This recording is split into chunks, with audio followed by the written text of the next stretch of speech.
Welcome back to EPG. I'm, of course, Greg, your host.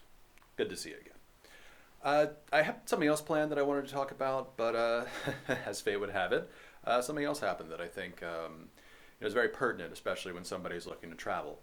Last night, I got a text message from my bank saying that somebody was using my debit card to try to make weird purchases on Amazon. Now, I just started using my debit card again. I usually use my credit cards, but I'm trying to pay down a couple balances. So I got some cash out from a few ATMs around town. And what that tells me is that one of the three places where I either used my debit card to buy something or got money out of an ATM has a little device called a skimmer on it. I usually check, but they must be getting better at it. I don't know. So what a skimmer is especially on ATMs that aren't well guarded, it's a little device that, I mean, it also happens at gas stations too. So it's a little device that fits right over the little slot where you put in your credit card or debit card and then take it back out.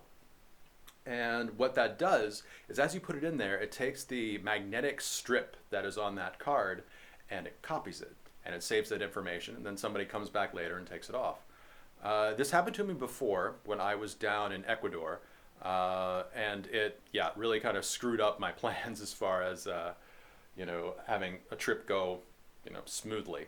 I'm not saying it happened in Ecuador, but I'm just saying is that I found on my bank statement that there were a whole bunch of weird purchases being done for some Canadian charities, something that I had no part in, which lead me to believe that the card was being tested in order to see if they could make bigger purchases.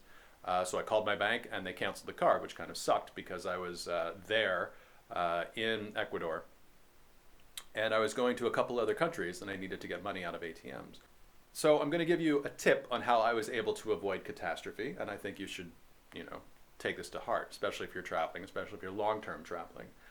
And that is this, is that you should have two banks and you should have two debit cards.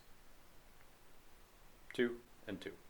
And the reason for that is, as I said, is that if one debit card gets compromised, that means that you have the other one and you're not going to be screwed trying to get money in a foreign country. I usually like to work in cash in smaller amounts, and then in bigger amounts like in hotels, use a credit card if you can, but in some places you can't. In some parts of Asia, you can't use credit cards as often, so you need to use cash.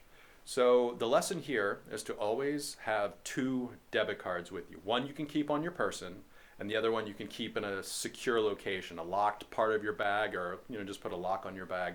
But always have that with you. Always have both of those cards with you because you never know what's going to happen. Happy story is that Schwab, who I was banking with, they were able to FedEx me a card to Panama because I was going from Ecuador to Colombia to Panama.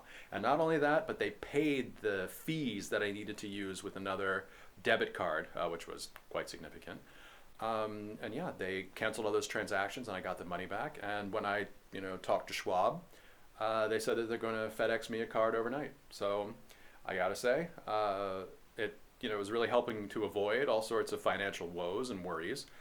So yeah, I recommend, if you need to bank with somebody, I would go with Schwab.